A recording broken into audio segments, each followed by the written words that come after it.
Génesis capítulo 38, vamos a leer desde el versículo 1 en adelante. Aconteció en aquel tiempo que Judá se apartó de sus hermanos y se fue a un varón adulamita, que se llamaba Hira. Y vio allí Judá la hija de un hombre cananeo, el cual se llamaba Súa, y la tomó y se llegó a ella. Y ella concibió y dio a luz un hijo, y se llamó su nombre Concibió otra vez y dio a luz un hijo, y llamó su nombre Onán. Y volvió a concebir y dio a luz un hijo, y llamó su nombre Sela. Y estaba en Quesib cuando lo dio a luz. Después Judá tomó mujer para su primogénito la cual se llamaba Tamar. Y el primogénito de Judá, fue malo ante los ojos de Jehová, y le quitó Jehová la vida. Entonces Judá dijo a Onán: llégate a la mujer de tu hermano y despósate con ella, y levanta descendencia a tu hermano. Y sabiendo Onán que la descendencia no había de ser suya, sucedía que cuando se llegaba a la mujer de su hermano, vertía en tierra por no dar descendencia a su hermano. Y desagradó en ojos de Jehová lo que hacía, y a él también le quitó la vida. Y Judá dijo a Tamar su nuera: quédate viuda en casa de tu padre hasta que crezca Sela mi hijo, porque dijo: no sea que muera él también como sus hermanos.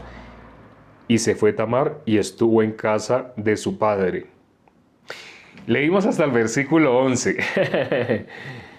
Esta historia a algunos les parece escándalo, terrible.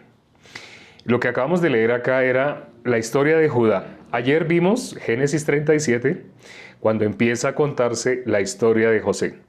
Pero como sabemos, la historia de José tiene un bache. Este capítulo se abrió brecha, así como Jacob y Esaú, así. Este capítulo se abrió una brecha. Este capítulo habla sobre Judá, ya no sobre José, sino sobre Judá. Curiosamente empieza a hablarse de José y ahora se habla de un hermanito de él, de Judá. ¿Sí? Pero Judá, él tomó para sí una mujer, ¿qué? Una mujer cananea. No sé si ustedes se acuerden, para los padres de Jacob, ¿qué era para Isaac y Rebeca? ¿Qué era lo que ellos menos querían que sus hijos hicieran? Ellos lo último que querían era que sus hijos tomaran mujeres cananeas, no querían eso. Pero entonces, en este caso, Judá, uno de los hijos de Israel, de Jacob, uno de los hijos de él, se une con una mujer cananea. Y es terrible, ¿no? Que para un israelita que se una con una mujer cananea es terrible. Pero entonces, bueno, Judá se unió así. Eso está mostrando que Judá caminaba conforme a su punto de vista. Judá no tenía en su corazón a su padre como el siervo de Dios, sino él mismo se dirigía. Él mismo decía, como según su punto de vista. Acuérdense quién también hizo eso: Esaú. Esaú también tomó de las hijas de Ed. Él también hizo lo mismo que hizo Judá. Entonces Esaú y Judá hicieron algo similar. Aquí acabamos de ver que Judá, ¿qué hizo? Tomó a una mujer cananea y tuvo 3 hijos: Onán y Sela. Es importante que tengan en cuenta los nombres, porque son 3 personajes que hoy de pronto no alcanzamos a hablar todo sobre ellos, pero mañana continuamos. Es el primogénito, el mayor, bueno, ya saben la palabra primogénito, quiere decir es el primero. Si solamente hubieran tenido uno, sería unigénito. Pero como tuvieron 3 en total, entonces es el primogénito. El segundo, Onán. Y el tercero, Sela. Y ya vieron ahora cuando leímos la historia, ¿qué fue lo que pasó? ¿Qué hacía Vamos a leer por qué a Dios desagradó lo que hizo y lo mató. Así dice, ¿no? Miremos lo que hizo que Er muriera. El versículo 6. Después Judá tomó mujer para su primogénito Er, la cual se llamaba Tamar. Él sí tomó mujer, des en cuenta, primero que todo. ¿Qué hizo Judá? Tomó mujer para su hijo Er. Pero él, Jacob le escogió esposa. No. Para Judá, Judá mismo escogió su esposa. Pero para Er, Judá sí escogió esposa. Entonces aquí dice el versículo 6. Después Judá tomó mujer para su primogénito Er, la cual se llamaba Tamar. Aquí es donde viene como el nombre que es muy importante en la genealogía de nuestro Señor Jesucristo. Acuérdense que solo hay 4 nombres de mujeres. Cuando se nombra la genealogía de nuestro Señor Jesucristo, se nombran todos los que han estado después de Abraham, desde Abraham hasta David. Así. Entonces, pero ¿cómo se van nombrando? Se van nombrando los hombres, como si los hombres hubieran quedado embarazados. Sí, algunas personas me lo han dicho así. Pero la que tuvo hijos fue la mujer. ¿Por qué nombran solo al varón? Sí, porque Dios a quién hizo responsable. ¿Quién comió del árbol de la ciencia del bien y del mal? El que comió del árbol de la ciencia del bien y del mal fue Eva, ¿cierto? Fue ella la primera. Pero dice el versículo 6 de Génesis 3, dice que tomó de su fruto, comió y dio a su marido, el cual comió así como ella. Entonces Eva y Adán comieron, pero Dios ¿a quién hizo responsable? ¿A la mujer o al hombre? Dios hizo responsable al hombre. Entonces por eso en la genealogía aparecen solo nombres de hombres. Pero curiosamente en la genealogía de nuestro Señor Jesucristo aparecen 4 mujeres. Una de ellas, la que tenemos acá, Tamar, ¿sí? De Tamar. Y pueden mirar Génesis 1, Mateo capítulo 1, y pueden ver la genealogía, ¿sí? Pueden ver la genealogía de nuestro Señor Jesucristo.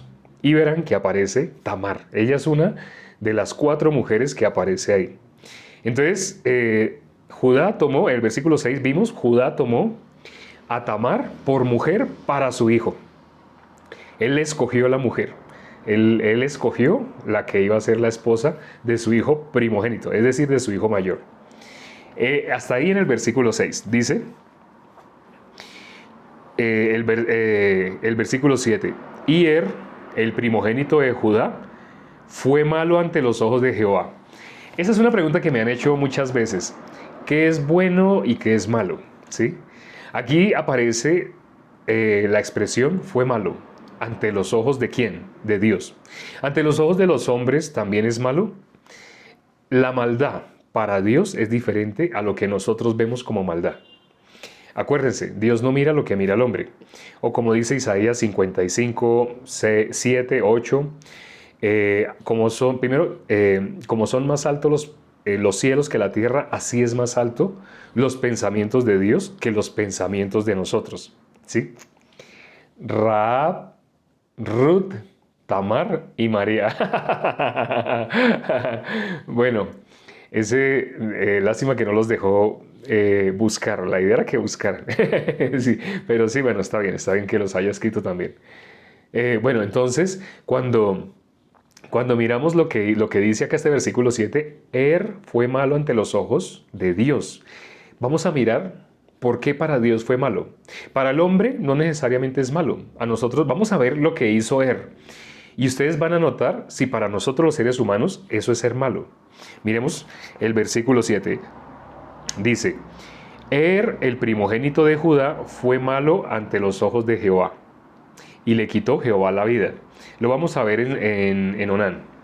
Entonces Judá dijo a Onán, llégate a la mujer de tu hermano y despósate con ella, y levanta descendencia a tu hermano. Y sabiendo Onán que la descendencia no había de ser suya, sucedía que cuando se llegaba a la mujer de su hermano, vertía en tierra por no dar descendencia a su hermano. Y desagradó en los ojos de Jehová lo que hacía, y a él también le quitó la vida. Entonces acabamos de leer lo que pasó con luego lo que pasó con Onán. Dice de Onán que fue malo, ¿sí? Para nosotros, ¿qué es ser malo? Para nosotros ser malo es una persona que le hace daño a otras personas. Es decir, le quita sus bienes materiales. Por ejemplo, las personas que, no sé, de pronto ustedes dejan el carro afuera y ustedes saben que de pronto hay una banda que está quitándole cosas a los carros, le quita los espejos, le quita, no sé, las llantas. ¿Ustedes cómo verían a esa persona? Ustedes dicen, esas son personas malas, ¿sí? O sea, eso es lo normal, eso, así lo veríamos nosotros los seres humanos, juzgando por nuestro punto de vista humano. Pero Dios mira igual que nosotros. Para Dios eso es algún problema para ver a una persona si es o no justa delante de Él. Ahora, no estoy diciendo, no estoy diciendo que el ser justo es como una licencia para pecar. No, no estoy diciendo eso. Cuando una persona recibe la salvación, no es que haya recibido una licencia para vivir desordenadamente. Dice la palabra, todo nos es lícito, pero también dice, no todo edifica. Todo nos es lícito, pero no todo edifica. Y acuérdense cómo algo puede ser edificado. Cuando se va a hacer un edificio, cuando se va a hacer una construcción, una casa, digamos ustedes tienen el proyecto, comprar un lote y hacer una casa, ¿qué es lo primero que hacen? Teniendo el lote, primero tienen que hacer las bases. Y en eso se lleva tiempo y se lleva material. Y después tienen que empezar a levantar las paredes, ¿cierto? Pero cuando se van a levantar las paredes, ¿qué es importante? No solo que estén a plomo, sino que los materiales que se estén usando sean buenos, sean verdaderos. Pero para Dios, ¿qué es la maldad? Ya que Dios no mira lo que mira el hombre, para Dios la maldad es los fundamentos. Si los fundamentos están mal, todo lo que se edifique de ahí para arriba es mentira. Es mentira. Cuando en la Biblia dice, todo nos es lícito, pero no todo edifica, por eso estamos comparando la edificación con una edificación. Cuando se va a hacer una edificación, no sé si se dan cuenta, ¿qué se necesita? Se necesita disciplina, constancia. Todos los días, el que está edificando, todos los días empieza a agregar material, agregar ladrillos, colocarlos a plomo, usar buenos materiales así. Pero se necesita disciplina. No todo edifica, ¿sí? No sé si se acuerdan que el apóstol Pablo dijo algo de Timoteo. El apóstol Pablo le dio una ordenanza a Timoteo. Le dijo la primer cosa que un justo debe conocer que a Dios le agrada. Él le dijo, ejercítate para la piedad. ¿Sí sabían? Así le dijo el apóstol Pablo a Timoteo, ejercítate para la piedad. ¿Cómo se ejercita una persona para la piedad? ¿Cómo se ejercita? Leyendo la palabra, ¿no? Es la forma más práctica de ejercitarse. Se necesitan dos cosas. Leer la palabra es una. ¿Cuál es la otra parte? Compartir. Compartir el evangelio. Cuando una persona no es salva y lee la palabra, ¿qué va a compartir? No sé si se acuerden, las personas que estaban en la época de nuestro Señor Jesucristo, todos los que estaban alrededor de Él eran muy, muy religiosos. Eran personas que se levantaban temprano, leían la Biblia, oraban y siempre tenían esa disciplina. Pero ellos estaban cumpliendo con una parte, que era leer. Pero cuando ellos compartían para que las personas fueran salvas, dijo nuestro Señor Jesucristo, ellos atan cargas pesadas, que ellos mismos ni con un solo dedo las pueden mover. ¿A qué se refería nuestro Señor Jesucristo? Ellos estaban bajo la ley. Si estaban bajo la ley, ¿qué puede transmitir una persona que está bajo la ley? Únicamente ley. Entonces ellos leían la palabra. Esa es la primera parte. Pero la segunda parte era compartir. ¿Pero ellos podían compartir el corazón de Dios? No. A pesar de que leían la Biblia, ellos compartían lo que había en el corazón de ellos. Y lo que había en el corazón de ellos, ¿qué era? Obras, ley. Inevitablemente uno da lo que tiene. Una persona que no tiene la salvación no puede transmitir la salvación. Una persona que no es salva no puede transmitir a nadie la salvación que él mismo no tiene. Es necesario que una persona tenga la salvación para que la pueda transmitir. No sé si ustedes conocen ese versículo. Bueno, primero que todo, antes de nombrarles el versículo, ¿ustedes saben cuál es el fruto del justo? En la Biblia dice, por sus frutos los conoceréis. Pero ¿ustedes saben en qué parte de la Biblia dice cuál es el fruto del justo? O bueno, así no sepan en qué parte de la Biblia saben. Alguien que sepa. ¿Alguien sabe cuál es el fruto del justo? Ya que en la Biblia dice, por sus frutos los conoceréis, existen dos tipos de frutos. el fruto de los justos y el fruto de los que no son justos. El que no es justo es pecador. Solo existen esos dos frutos. Por eso dice la Biblia, por sus frutos los conoceréis. O da frutos de un justo o da frutos de un pecador. Entonces, no sé, eso bien, no sé. El Espíritu Santo, por la boca hablará el Espíritu. Vamos a mirar el versículo. Vamos a mirar Proverbios, capítulo 11, versículo 30. Proverbios, capítulo 11, versículo 30. Ahí aparece cuál es el fruto del justo. Si no lo sabían, hoy se van a dar cuenta. No, tampoco justicia. Ya se van a dar cuenta, lo van a leer. Ustedes mismos lo van a leer. Proverbios. Eso, Pam se acercó más. Sí, es evangelizar. Ese es el fruto de un justo. Pero esa es la tarea del justo, compartir la salvación. Pero el fruto, vamos a mirar cuál es el fruto. Proverbios, capítulo 11. Proverbios, capítulo 11. Lo van a leer, tranquilo, lo van a leer. Proverbios, capítulo 11. Proverbios, capítulo 11. Versículo 30. Proverbios, capítulo 11, versículo 30. Ahí pueden ver cuál es el fruto del justo. Cuando dice, por sus frutos los conoceréis, es importante que tengan en cuenta este versículo. Dice, el fruto del justo es... ¿Ya alguien lo encontró? Yo lo estoy leyendo, pero espero que no se queden con lo que yo les digo. Es bueno que ustedes lo lean. Vayan a la Biblia, busquen, así sea Biblia electrónica. Ojalá busquen en Biblia de papel, sería mucho mejor. Sí, bueno, ¿quién lo tiene? El fruto del justo. Aquí lo estoy leyendo yo. Está en Proverbios, capítulo 11, versículo 30. El fruto del justo es... Violeta escribió la primera palabra, falta. Son 3 palabras. Árbol de... Sí, Violeta escribió la primera palabra, árbol. Aquí dice, el fruto del justo es árbol... ¿De qué? ¿Quién lo ha leído? ¿El fruto del justo es árbol de...? No lo han escrito. De vida, Leti. Gracias, Leti. El fruto del justo, no, es con la Biblia, conforme a la Biblia. Estamos mirando. No, siguen escribiendo algo. Les estoy diciendo, es importante que lo lean. Pero veo que siguen escribiendo sin haberlo leído. El fruto del justo es árbol de vida. Está en Proverbios capítulo 11, versículo 30. El fruto del justo es árbol de vida. Pam dice que lo escribió arriba. Tú escribiste, recibí la salvación. Pues no me fijé si habías escrito árbol de vida. Bueno, aquí dice cuál es el fruto del justo. Árbol de vida. Árbol de vida. Ajá. Dice, ¿y qué más dice ese versículo? El fruto del justo es árbol de vida y el que gana almas es sabio. Así dice. ¿Ustedes quieren conocer a una persona sabia? ¿Cómo reconocen a una persona sabia? Porque es una persona que gana almas. En este mundo, en este planeta, ¿hay personas sabias? Sí, hay personas sabias. ¿Quiénes? Los que ganan almas. Ahora, cualquiera que esté predicando en una iglesia o desde un púlpito o a través de una red social, no. No, porque la mayoría predica lo que tienen en su corazón. ¿Y qué es lo que tienen en su corazón? Obras. El ser humano por naturaleza, su corazón lo tiene unido con la ley. Por naturaleza, sin que el ser humano se lo proponga, está firmemente unido con la ley.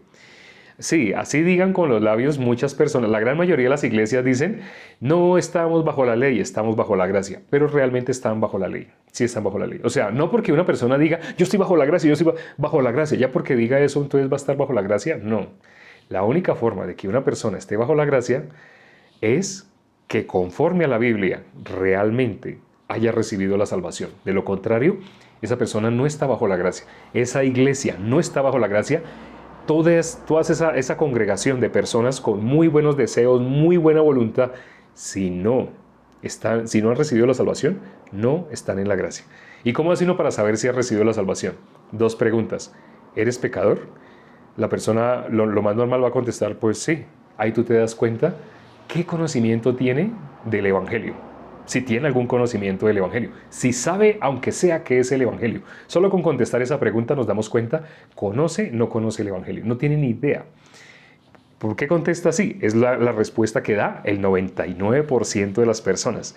Eso contesta la gran mayoría. ¿Sí? Entonces, el fruto del justo es árbol de vida. Esa la aprendí ayer. Ah, que el fruto del justo es árbol de vida. Sí, el fruto del justo es árbol de vida. Por eso dice, y el que gana almas es sabio. Porque si el fruto del justo es árbol de vida, Jesús, ¿cómo lo dijo? Jesús dijo, el que cree en mí, de su interior correrán ríos de agua viva. Así dice, ¿no? El que cree en mí, de su interior correrán ríos de agua viva. Pero ¿quién cree en Jesús? El que ha sido libre de sus pecados. Por eso dice la palabra, si alguno está en Cristo, ¿cuál es la confirmación de que alguien esté en Cristo? Si alguno está en Cristo, ninguna condenación hay. ¿Para quién? Para los que están en Cristo Jesús. Pero una persona que se siente condenada, no sé, en el transcurso de la semana sabe que se va a sentir condenada y que de pronto cuando llegue la siguiente semana, otra vez va a hacer algo que lo haga sentirse descargado. Les voy a contar, honestamente yo fui así. Antes de ser salvo, yo pensaba lo que me habían enseñado, que la oración de fe reconciliaba a la persona con Dios. Así me habían enseñado, así no es, pero así me habían enseñado. Entonces, como así me habían enseñado, entonces yo hacía la oración de fe. Una vez, dos veces, la hice muchas veces. Incluso ya me daba pena pasar al frente porque estaban todos mis amigos ahí en la que yo creía que era iglesia. Y llegaba, invitaban a algún predicador especial que venía de otra ciudad. Y el predicador al final decía, si tú otra vez no, decía, si tú te quieres reconciliar con Dios, si tú sientes que le has fallado, si tú hoy tomas la decisión, así, hablaban así. Entonces yo, estando en mi puesto, yo pensaba, esta semana otra vez me condené, otra vez había condenación en mi corazón. ¿Qué hacía? Que yo pasara otra vez al frente, porque yo me sentía condenado. Entonces yo otra vez pasaba al frente y hacía la oración. Pero como ya había pasado tantas veces, entonces ya me daba pena pasar al frente. Y desde mi puesto, desde el puesto donde yo estaba, ahí yo oraba. Entonces yo veía que pasaban al frente y yo oraba y le decía a Dios, Dios, tú sabes que yo debería también pasar al frente, porque yo otra vez me siento condenado, otra vez siento que te he fallado. Entonces, como yo estaba por lo que sentía, cuando una persona no es salva, está por lo que siente, lo que no siente. Entonces, si le pusieron una música bonita y la persona lloró, una música porque la música lo hace llorar a uno, ¿sí sabían? Si le ponen música que lo hace llorar, la letra es hermosa y la melodía es hermosa, entonces uno llora, yo me sentía como ya estoy bien con Dios. Salía, ya, otra vez como que me reconcilié. Y en el transcurso de la semana, otra vez necesitaba que volvieran a decir, si tú quieres otra vez, porque me tocaba volver y volver. Eso significa, estaba condenado, no condenado. Condenado, no condenado. ¿Por qué? Porque eso dependía de mis emociones, de cómo yo me sentía. Y si mi salvación dependía de cómo yo me sentía, estaba condenado, no condenado. Cuando dice la Biblia, el que está en Cristo, ninguna condenación hay para los que están en Cristo Jesús. Entonces vamos a poner aquí el ejemplo. Alguien que no tiene ninguna condenación. Esa persona no experimenta ninguna condenación. Es decir, es salvo. Ya nada lo hace dejar pensar que a veces sí, no. El que piensa que a veces sí, a veces no. A veces sí, a veces no. A veces sí, a veces no. Le pregunta uno a esa persona, ¿la salvación se pierde? Esa persona lo dice con experiencia. Sí, porque yo a veces me siento bien con Dios, a veces me siento mal. A veces me siento bien, a veces siento que le fallo. A veces me siento bien, otra vez viene condenación. Otra vez me siento bien, otra vez me siento condenado. ¿Esa persona está en Cristo Jesús? No, porque la Biblia dice, ninguna condenación hay para los que están en Cristo Jesús. El que está en Cristo Jesús, ninguna condenación hay, está firme. Ese sí está cimentado sobre la roca, porque está firme. Pero el que está cimentado sobre la arena, a veces se cae, a veces otra vez como que la musiquita, o lo que siente, o lo que le hacen sentir, esa persona ya como que otra vez. Pero otra vez esa edificación otra vez se derrumba y otra vez la levantan y otra vez se derrumba y otra vez la levanta con música, con muchas cosas. Pero el que está sobre la roca, firme. ¿Esa persona tiene alguna condenación? Ninguna condenación. El que está firme sobre la roca, para él no hay ninguna condenación. Entonces a él le preguntamos, ¿la salvación se pierde? Él le puede mostrar versículos. ¿Cómo se va a perder? Mire lo que dice en Hebreos, mire lo que dice, él le puede mostrar. El que está en condenación, a veces sí, a veces no, a veces sí, a veces no le va a poder mostrar eso. Va a tratar de buscar qué versículos se adaptan a la condición de él, porque la condición de él, ¿cuál es? Es pecador, a veces como un pecador que está bien con Dios, pero a veces un pecador que está mal. Eso no existe, bíblicamente no existe. Cuando leemos el Salmo 1, solo existe o pecador o justo delante de Dios, bíblicamente. O se es pecador o se es justo, pero no se puede ser pecador justificado. Algunas personas dicen así, soy pecador justificado. Si todavía es pecador, entonces no es justo, porque son dos condiciones opuestas. O es agua o es aceite. No, no, yo soy changua. Una mezcla de agua con aceite, soy como un caldito. No, no, bíblicamente no existe. O es pecador o es justo. Sí. Bueno, vamos a volver. Aquí miramos rápidamente en Proverbios cuál es el fruto del justo. ¿Por qué? Porque estábamos considerando Génesis, para quienes llegaron tarde. Hoy empezamos a considerar Génesis capítulo 38, donde aparece la historia de Judá y Tamar. Leímos ahorita hasta el versículo 11, donde ya leímos el versículo 7, donde aparece y que Dios le quitó la vida. Pero también leímos el capítulo 8, 9, donde ya Dios habla de Onán. Dice que lo que hizo Onán le desagradó a Dios. Pero muy importante, antes de que terminemos el día de hoy, muy importante, ¿por qué Dios vio a malo delante de Dios? No sé si ustedes sepan, pero cuando las tribus recibió la bendición, ¿cuál es la bendición que le correspondía a Judá? Que de Judá iba a salir el Salvador. El Salvador viene de ahí. Lo vamos a ver más adelante. Sobre todo cuando Israel va a morir, cuando Jacob va a morir, él bendice a sus hijos, ¿sí? Entonces, al bendecir a sus hijos, ustedes lo van a leer en los últimos capítulos de Génesis. La bendición que le da a Judá es que de Judá va a salir el Mesías.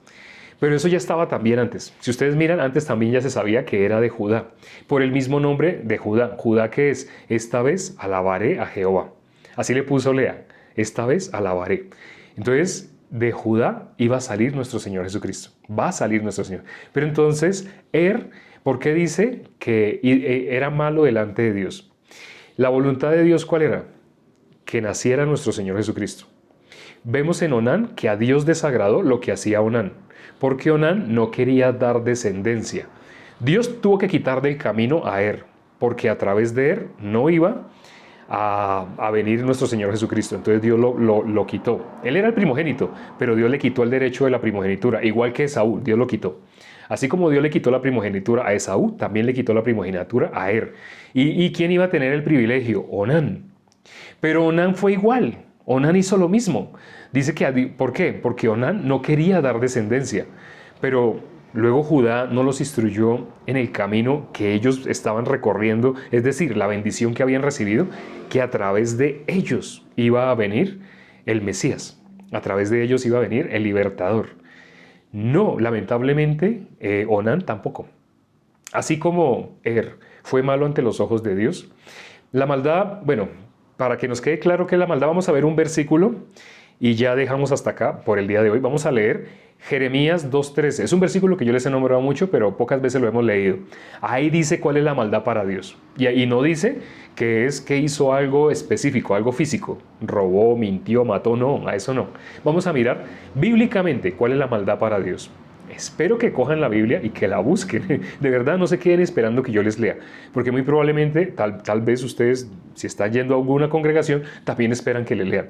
Entonces, si lo que están filtrando por lo que sienten, pero no deben filtrar por lo que sienten, sus emociones deben ser cero. Si el filtro es la palabra, ustedes pueden darse cuenta lo que les están diciendo es la verdad o es mentira, pero ustedes mismos deben leerla. Entonces vamos a mirar Jeremías capítulo 2, versículo 13, Jeremías 2:13. Jeremías capítulo 2, versículo 13. Dice el versículo 13. Dice, porque dos males ha hecho mi pueblo. Jeremías. Pero Jeremías es con uno. Bueno, sí, Jeremías 2:13. Porque dos males ha hecho mi pueblo. Me dejaron a mí fuente de agua viva, y cavaron para sí cisternas, cisternas rotas que no retienen agua.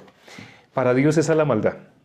Para nosotros la maldad es a una persona que roba, una persona que mata, una persona que asesina, o las personas que están en el gobierno y que se roban el dinero de los impuestos. Ese tipo de cosas nosotros vemos como la maldad. Pero cuando miramos delante de Dios no dice así. Para Dios, ¿cuál es la maldad? Me dejaron a mí, primero que todo. La maldad para Dios es haber dejado a Dios. ¿Qué es dejar a Dios? Lo que pasó con Adán y Eva. Adán y Eva tenían la voz de Dios y la voz de la serpiente. La voz de Dios les dijo, el día que coman de ese árbol ciertamente morirán. Pero la voz de la serpiente, ¿qué dijo? No van a morir. Así dijo la serpiente. Dios dijo, el día que comas de ese árbol ciertamente morirás. Y la serpiente dijo, no, sino que van a ser igual a Dios. Van a ser conocedores del bien y del mal. Así dijo la serpiente, que iban a ser igual a Dios. O sea, el mismo corazón que tenía Satanás lo transmitió a la humanidad. Pero para que el hombre haya recibido la voz de Satanás, ¿qué tuvo que haber dejado? La voz de Dios. Por eso dice, dos males ha hecho mi pueblo. Primero que todo, me dejaron a mí. Dejar la voz de Dios por otra voz diferente a la de Dios. Y luego, ¿qué dice? Cavaron para sí cisternas, cisternas rotas que no retienen agua. ¿Qué es eso de cavar cisternas? Acuérdense a José, en el capítulo anterior vimos a José donde lo metieron, y lo leímos ayer, en el en vivo de ayer, a él lo metieron en una cisterna que no tenía agua. Por eso también les dije, esa cisterna representa nuestros pensamientos. Porque el agua, ¿qué es? El agua es la palabra de Dios. Cuando dice no retiene agua, una cisterna que no retiene agua no puede retener la palabra de Dios. Entonces, ¿qué retiene? Si no tiene palabra, ¿qué retiene? Bíblicamente es seco. Y no sé si se acuerdan en el Nuevo Testamento, los espíritus inmundos, ¿dónde se meten? Donde no hay agua. Donde no hay agua, en lugares secos. Dice que el espíritu inmundo andaba por ¿dónde? En lugares secos. ¿Qué es un lugar seco? Un lugar que no tiene la palabra. Ese es un lenguaje espiritual. Ya más lo vamos a ver más adelante. Por el día de hoy, creo que hasta acá vamos a considerar. Mañana continuamos con la interesantísima historia que estamos empezando el día de hoy, la historia de Judá y Tamar. Ya vemos los tres hijos, como Judá, bueno, el tercero, Judá, no se lo quería dar a Tamar, pero mañana van a ver el desenlace. Si quieren, adelántense, pueden leer la Biblia, no es nada malo, tranquilo, es lo mejor que pueden hacer. Adelántense. Entonces lean la Biblia todo lo que quieran. Vamos a orar ya para terminar. Padre, gracias por este tiempo que nos has permitido para considerar tu palabra. Gracias por las personas que se unieron el día de hoy. Permite, Señor, que esta palabra que hemos considerado sobre cuál es la maldad. Fue malo ante los ojos de Dios. Onán desagradó a Dios. Pero ¿qué es la maldad? ¿Qué es lo que a Dios desagrada? La palabra, la persona que se interpone en que la palabra se realice. Porque la persona que se interponga es una persona que no tiene conocimiento, es una persona que confía en sí mismo. Si tuviera conocimiento de lo que ha dicho Dios y si temiera a Dios, si creyera a Dios, a su palabra, si no la dejara, eso para Dios es el corazón que agrada. Por eso David era varón conforme al corazón de Dios. A pesar de que David registró muchas maldades, pero lo que Dios mira en una persona no es esas maldades que se han hecho, que se hicieron, sino lo que Dios mira es, crea mi palabra o crea su pensamiento. Permite que todas las personas que se conectaron el día de hoy puedan desechar sus pensamientos para que puedan recibir la palabra. Es decir, que puedan ser buena tierra.